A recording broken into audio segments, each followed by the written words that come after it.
À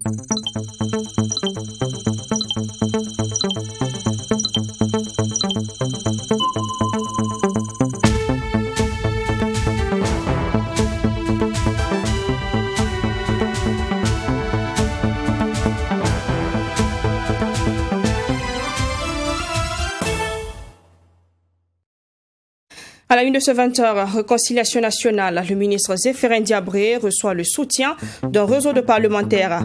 Constitué de 29 députés, une délégation du réseau a été reçue en audience par le ministre en charge de la réconciliation ce matin même. À cette rencontre, le réseau a présenté son plan d'action pour accompagner le processus de réconciliation. Éducation, le plus grand lycée du Burkina sera fermé pour l'année scolaire 2021-2022. Le lycée est considéré par le ministère de l'Éducation comme le foyer des résistances contre les mesures entreprises dans le système éducatif. Pour l'AESO et le personnel du lycée Philippe Zenda Kaboré, c'est une décision purement politique et ils s'expliqueront dans ce journal. Et puis en sport, belle entrée en matière pour les étalons ce soir au grand stade de Marrakech au Maroc. Les poulains de Kamoumalo ont tenu en échec le Mélan du Niger par un score de 2-0. Un match comptant pour la première journée des éliminatoires de la Coupe du Monde Qatar 2022. Bonsoir à vous et merci encore d'honorer ce rendez-vous de l'information sur Truy TV. Réconciliation nationale pour ouvrir cette édition. Un réseau de parlementaires accompagne la politique gouvernementale dans le cadre de la réconciliation. Composé de 29 députés, ils se font appeler le réseau des parlementaires pour la sécurité, la réconciliation nationale et la lutte contre le communautarisme. Aujourd'hui dans la matinée, une délégation du réseau a été reçue par le ministre en charge de la réconciliation nationale et de la cohésion sociale. Objectif de cette visite, présenter au ministre Zéphirin Diabré son plan d'action sur la réconciliation et recueillir ses conseils et suggestions pour sa mise en œuvre. Sanata Serré, premier reportage de ce 20h. La réconciliation nationale est devenue l'affaire de tous au Burkina Faso. Ce jeudi, c'est le réseau des parlementaires pour la sécurité, la réconciliation nationale et la lutte contre le communautarisme qui a été reçu par le ministre Zéphirin Diabré. Un réseau de députés qui a fait de cette question son cheval de bataille. L'objectif de cette visite, présenter au ministre en charge de la réconciliation nationale son initiative et son plan d'action et recueillir ses recommandations pour une bonne mise en œuvre. C'est un plan d'action que nous voulons mener dans le dernier trimestre de l'année 2021. Et après l'année 2021, nous allons maintenant élaborer un autre programme, un autre plan d'action pour l'année 2022. Donc les 3 mois qui suivent, nous devons mener un certain nombre d'activités et c'est des activités que nous sommes venus discuter avec le ministre d'État. Et dans ce plan d'action, nous avons le renforcement des capacités. Nous avons la visite des PDI, les FDS, les forces de sécurité, les élèves qui ont subi les attaques terroristes, donc qui ont quitté les terroirs et qui sont ailleurs, qui n'arrivent pas à fréquenter ou qui arrivent à fréquenter. Et le ministre en charge de la réconciliation nationale a de saluer l'initiative de ce réseau de parlementaires qui entend accompagner la politique gouvernementale dans le cadre de la réconciliation nationale. Pour lui, ce plan d'action est une marque de concrétisation de son engagement. L'idée vraiment de créer un tel réseau est une idée qu'il convient de saluer, d'encourager et d'appuyer. Et le ministère est très heureux de savoir qu'au sein de la représentation nationale, des élus du peuple ont pris donc la question de la réconciliation au cœur, entre autres. Et donc se sont constitués un réseau pour contribuer donc à sa vulgarisation, à la sensibilisation et à appuyer donc toutes les actions du gouvernement dans ce domaine-là, avec vraiment grande satisfaction, même une immense joie que donc je les ai reçus et que j'ai pris donc connaissance donc de ces initiatives-là, qui sont très pertinentes, très encourageantes, très indiquées, très appropriées. Et il va de soi que le ministère est très heureux de savoir que pendant que le ministère aussi fait son travail, en tout cas le réseau des parlementaires sera donc sur le terrain pour poursuivre le même objectif à travers une voie parallèle. Le réseau des parlementaires pour la sécurité, la réconciliation nationale et la lutte contre le communautarisme est un réseau de 29 députés. Il a été créé en juin 2021, quelques mois après la mise en place de la 8e législature, selon son coordonnateur. Fermé en mai dernier suite aux manifestations des élèves, le lycée Philippe Zenda Kaboré, le plus grand lycée de Ouagadougou, restera fermé pour l'année scolaire qui s'annonce. Ainsi en a décidé le ministère de l'Éducation nationale dans son tout dernier communiqué. Les quelques 3700 élèves que compte l'établissement seront affectés dans 74 établissements scolaires de la ville de Ouagadougou, précise le même communiqué. Pour l'AESO, l'association des élèves du secondaire, c'est une décision qui cache des décès inavoués. Sanata Sera a rencontré pour vous le porte-parole de l'AESO. Reportage. Considéré comme étant le centre des résistances et le point de départ des manifestations des élèves contre les mesures entreprises par le gouvernement concernant la réforme du système éducatif, le lycée Philippe Zenda Kaboré restera fermé jusqu'à nouvel ordre, selon le communiqué du ministère en charge de l'Éducation nationale et de l'alphabétisation.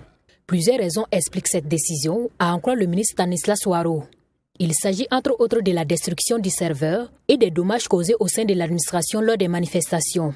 Des raisons qui ne tiennent pas la route, selon l'association des élèves du secondaire, AESO. Pour elle, la fermeture du lycée Philippe Zenda Kaboré vise d'autres objectifs que ceux avancés par les autorités. Il a parlé de la destruction des infrastructures. Au niveau de la destruction des infrastructures, nous avons la destruction des tables-bancs, plus de 200 tables-bancs détruits. Et si nous prenons 50 élèves en moyenne, en raison de 2 élèves par table-banc, nous avons environ 9 classes détruites sur 72 classes en raison de 1/8 des tables-bancs, ce qui ne permet pas en réalité de fermer un établissement pour cela. Il parle de la distance du lycée Philippe Zenda Kaboré. Ce qui, nous, en tant qu'AESO, nous pensons que c'est un raccourcissement intellectuel. Nous nous inscrivons en faux. Parce que si nous nous tenons à la distance, le lycée professionnel régional du centre, en abrégé LPRC, le lycée municipal de Paspanga devrait être fermé parce que ce sont des établissements qui sont collés au lycée Philippe Zenda Kaboré. Toutefois, les 3700 élèves que compte le plus grand lycée de la ville de Ouagadougou seront affectés dans d'autres établissements, selon leur zone d'enregistrement et en fonction de la capacité d'accueil des établissements publics choisis, précise le dit communiqué. Pour l'AESO, les moyens qui sont mis en place pour l'affectation des élèves peuvent être déployés afin que le lycée Philippe Zenda Kaboré soit fonctionnel pour la rentrée scolaire prochaine. Les établissements dans lesquels les élèves seront déployés, on serait obligé d'ajouter des tables-bancs. Ces tables-bancs pourraient être utilisés au lycée Philippe Zenda Kaboré pour permettre sa réouverture. Les élèves du lycée Philippe Zenda Kaboré ont reçu des bulletins de fin d'année. Si réellement le logiciel et le serveur étaient détruits comme ils le disent, cela devrait être fonctionnel ou disons disponible pour fonctionner au cours de l'année scolaire 2021-2022. Parce qu'un serveur a été utilisé pour tirer les bulletins de fin d'année pour donner aux élèves. Cette décision dite antiscolaire va engendrer d'autres conséquences sur le système éducatif, selon l'AESO qui ne compte pas rester les bras croisés. Pour cette structure, l'ouverture du lycée Philippe Zenda Kaboré vient désormais s'ajouter à sa plateforme revendicative. Elle invite donc les élèves à rester sereins et à se tenir prêts car des perspectives sont en vue. Des perspectives qui seront dévoilées en temps opportun, précise Judas Maré. Voilà, vous venez de l'entendre. Pour l'AESO, les raisons avancées par les autorités pour fermer le lycée Philippe Zenda Kaboré ne tiennent pas la route. Eh bien, c'est l'avis également du personnel du lycée Philippe Zenda Kaboré. Il renchérit en déclarant que cette décision est purement politique et traduit un agenda caché du gouvernement. Face à la presse ce 2 septembre, le personnel a clairement dit non à la fermeture du plus grand établissement du Burkina et a expliqué que le lycée Philippe Zenda Kaboré est en état de recevoir ses élèves. Le personnel invite par conséquent le gouvernement à reconsidérer sa décision. Abdourahim Yanya. Le personnel du lycée Philippe Zenda Kaboré s'inscrit en faux par rapport aux arguments avancés par le ministre en charge de l'éducation pour justifier le choix de maintenir la fermeture de l'établissement. Destruction de tables-bancs, dégradation du serveur et des données, tous ces arguments sont remis en cause par le personnel. Il accuse le proviseur du lycée d'être à la base de fausses informations qui ont conduit à la prise de cette décision. Aucun élément, on n'a aucune justification pour prendre cette décision. La fermeture du lycée Philippe Zenda Kaboré, ça ne se justifie pas. Si ce n'est pas au niveau politique, c'est une décision politique. Les serveurs là n'ont pas été emportés par les élèves. les tableaux sont là, les bureaux des enseignants sont là. Le lycée est fonctionnel. Si on ne veut pas ouvrir le lycée Philippe Zenda pour l'année scolaire 2021-2022, c'est qu'il y a un agenda caché. Et cet agenda caché, c'est de faire cesser la contestation vis-à-vis d'une politique anti-éducative qui est en passe d'être instaurée selon le porte-parole du personnel. Les travailleurs du lycée Zenda affirment clairement que les attaques passées et le présent démembrement de l'établissement participent d'un plan pour que les mesures déjà perceptibles dans le document de base des assises nationales, telles que la fin de la gratuité, la suppression des bourses scolaires, la suppression du second tour aux examens, puissent passer sans hésitation ni murmure. La réaffectation des élèves du lycée Zenda dans les autres établissements va donner un fil à retordre aux acteurs concernés, ajoutent les conférenciers qui donc invitent le gouvernement à reconsidérer sa décision. Actuellement, c'est une catastrophe. À 2-3 jours déjà, les établissements sont pleins. Hier, il y a un parent d'élève qui nous a appelé, un parent d'élève de Dapoya. L'élève est allé au Nelson, on dit qu'il n'y a pas de place. Passe-Panga, il n'y a pas de place. On lui dit d'aller au CG de Sakoula. CG de Sakoula. Environ 11 km. Ça fait combien de kilomètres? Jusque-là, la responsabilité d'aucun élève du Zenda n'a été prouvée dans les événements qui ont conduit à la fermeture de l'école. Pour le personnel, les dommages ont été causés par des personnes externes et les élèves du lycée ne sont que des victimes collatérales. Pour Karim Toussakou et ses camarades, la réaffectation du personnel est également un problème à suivre de près. Audience à la Chambre de commerce du Burkina. Le président de l'institution a reçu ce matin le nouvel ambassadeur du Royaume d'Arabie Saoudite, Fahad Al-Dossari. Entre les deux hommes, il était question de coopération entre le Burkina Faso et l'Arabie Saoudite. Ils se sont attardés notamment sur le domaine du commerce et ont échangé sur les opportunités d'investissement du Burkina en Arabie Saoudite et vice-versa. Yassine Sawadko. Renforcer les relations entre les deux pays, c'est le but de la rencontre entre l'ambassadeur du Royaume d'Arabie Saoudite et le président de la Chambre de commerce du Burkina. Au cours des échanges, il était également question des opportunités d'investissement du Burkina Faso en terre saoudienne. On a discuté pour les relations entre l'Arabie Saoudite et Burkina Faso dans le domaine du commerce. Et j'ai présenté toutes les opportunités d'investir en Arabie Saoudite et on a discuté pour renforcer les relations économiques et de commerce entre l'Arabie Saoudite et Burkina Faso. Le président de la Chambre de commerce et d'industrie du Burkina a surtout évoqué le cas du pétrole que le Burkina Faso importe de l'Arabie Saoudite qui actuellement est en baisse. Selon Mamadi Savadogo, un grand travail doit être fait pour redresser la pente. Nous nous sommes rencontrés ce matin pour voir. Et c'est l'un des plus gros producteurs de produits pétroliers. Et aujourd'hui, quand vous regardez les essences, le plus en 2019, ça tourne autour de 20-30 millions de dollars d'importation de produits pétroliers. Donc c'est assez faible par rapport à la consommation de Burkina. Également, les essences ne dépassent pas 4-5 millions de dollars que nous avons exportés, donc les amandes de karité, sésame, enfin des produits locaux vers l'Arabie Saoudite. Donc c'est pour cela que nous devons travailler pour développer davantage parce qu'il y a du potentiel. La Chambre de commerce et d'industrie du Burkina Faso et le nouveau ambassadeur du Royaume d'Arabie Saoudite comptent les jours à venir créer un autre cadre de rencontre pour que ce renforcement des liens soit une réalité. En attendant le début des activités de la 27e édition du FESPACO, Festival panafricain du cinéma et de la télévision de Ouagadougou, annoncé pour octobre prochain, le personnel du FESPACO fait œuvre utile. Ce 2 septembre, il a tenu une journée de don de sang en collaboration avec le Centre national de transfusion sanguine, CNTSA.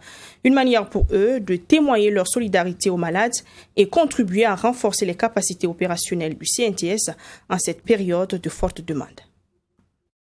À quelques semaines du lancement officiel du Festival panafricain du cinéma et de la télévision de Ouagadougou FESPACO, les premiers responsables marquent leur solidarité à l'endroit des personnes malades à travers cette journée de don de sang. Selon Alex Moussa Sawadogo, directeur général du FESPACO, ce don vise à soulager les personnes qui sont dans le besoin. Vu la situation dans laquelle nous vivons aujourd'hui, il était important qu'un événement comme le FESPACO, avant de démarrer les activités en tant que telles, puisse faire une telle opération pour qu'on puisse penser justement aussi à nos malades, qui sont dans les hôpitaux, qui ont vraiment besoin de nous, de penser aussi à ceux aussi qui, à travers le FESPACO, pendant ou après aussi, auront besoin aussi de ce soutien-là. Donc l'important quand même qu'une manifestation culturelle quand même, qui mobilise tant de personnes, puisse penser justement à ces personnes-là. Selon la comédienne Georgette Paré, donner son sang, c'est sauver des vies. Et c'est pour cette raison qu'elle dit s'être prêtée à l'exercice afin de venir en aide aux patients qui sont en manque de ce liquide précieux. Pour elle, ce geste est un acte de redevabilité. La banque de sang est tout le temps en manque et il faut bien que des gens se décident quand même à donner leur sang pour venir en aide aux autres. Voilà, aujourd'hui je donne mon sang pour sauver une vie.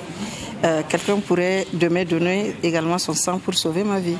Donc en donnant son sang, c'est pas forcément on sauve, c'est vrai, une vie, mais c'est aussi quelque part sauver sa propre vie quand on en aura besoin un jour. Pour Awawe Traogo, membre du personnel du FESPACO, le don de sang est un acte salutaire en milieu professionnel car il permet de motiver ceux qui hésitent encore à se lancer. En donnant le sang, vraiment on sauve des vies et ça c'est une bonne initiative quoi. Donc par exemple se lever, aller à l'hôpital, souvent d'autres ne veulent pas faire le déplacement, mais si on vient dans les services comme ça, bon ça nous aide quoi, parce qu'on a souvent il y a d'autres qui ont peur de donner, mais vu que les collègues aussi donnent, toi aussi tu es motivé, tu donnes ton sang. L'appel est donc lancé à la population et aux différentes structures à emboîter le pas afin de combler le manque à gagner et également de soulager les malades qui sont dans le besoin. Les gestionnaires de crédit délégués de la direction administrative et financière des établissements publics de l'État avec les acteurs de la chaîne de dépenses publiques du ministère de la Santé tiennent depuis ce 2 septembre leur première rencontre de l'année 2021. Cheville ouvrière dans la chaîne de dépenses publiques, ces acteurs sont à Manga pour 2 jours et vont faire le bilan de l'exécution du budget du ministère de la Santé à la date du 31 août. Les travaux sont placés sous le thème « Programme de santé du quinquennat du chef de l'État ». Direction Manga dans le centre-sud pour le lancement des travaux tenus ce matin avec Michael Tocré. Ils sont tous des acteurs de la chaîne de dépenses publiques des structures concentrées et déconcentrées du ministère de la Santé. Réunis pour 48 heures à Manga, ils ont entre autres pour mission, à ce cadre d'échange, d'examiner le budget du ministère de la Santé à la date du 31 août afin de dégager les forces et les faiblesses dans le processus de gestion de la dépense publique au ministère de la Santé. Vous savez très bien que ces acteurs sont la cheville ouvrière de la conception et l'exécution du budget du ministère de la Santé. Et si ces acteurs se rencontrent pour échanger sur les leçons tirées de l'exercice précédent, eh bien, ils pourront très efficacement améliorer leur performance à travers une bonne conception pour envisager l'exécution du budget à venir. Et vous savez très bien que la dépense publique a des règles.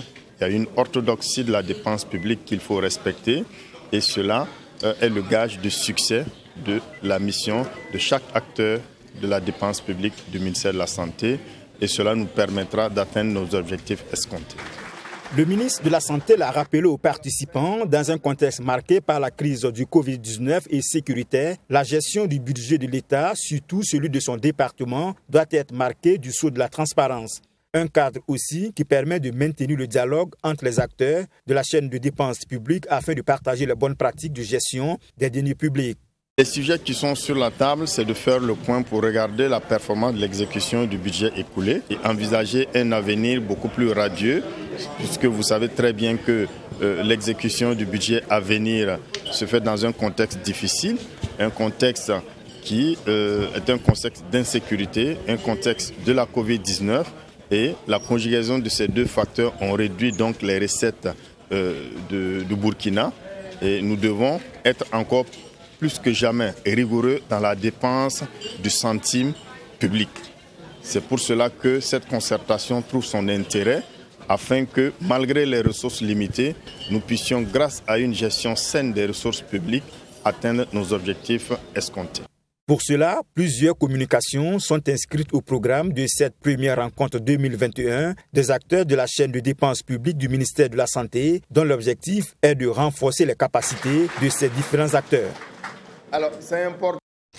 À Bodjulasso, le 31 août dernier, le ministère de la Santé tenait la première édition de l'arbre à palabres de la médecine traditionnelle et alternative. Une rencontre qui a permis aux praticiens d'apporter leur contribution dans la lutte contre les maladies infectieuses comme le Covid-19. Cette première édition est placée sous la présidence du professeur Charlemagne Ouedraogo, ministre de la Santé.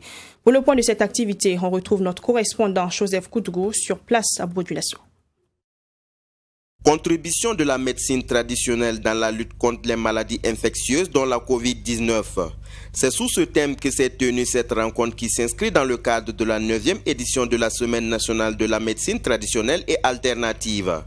Une occasion pour les tradipraticiens de partager leur expérience sur le traitement d'un certain nombre de maladies infectieuses.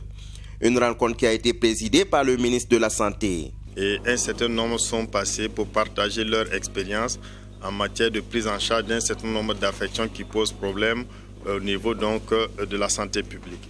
Il s'agit de la Covid-19, des maladies diarrhéiques, de la dengue, de la fièvre typhoïde, du paludisme. À travers ces ateliers, nous avons compris leur approche diagnostique et qu'est-ce qu'ils utilisent pour pouvoir faire face à ces différentes pathologies. Bien, cela va renforcer le dispositif d'offre de soins, puisque vous savez très bien que nous avons une réglementation qui permet la collaboration entre ces deux types de médecine.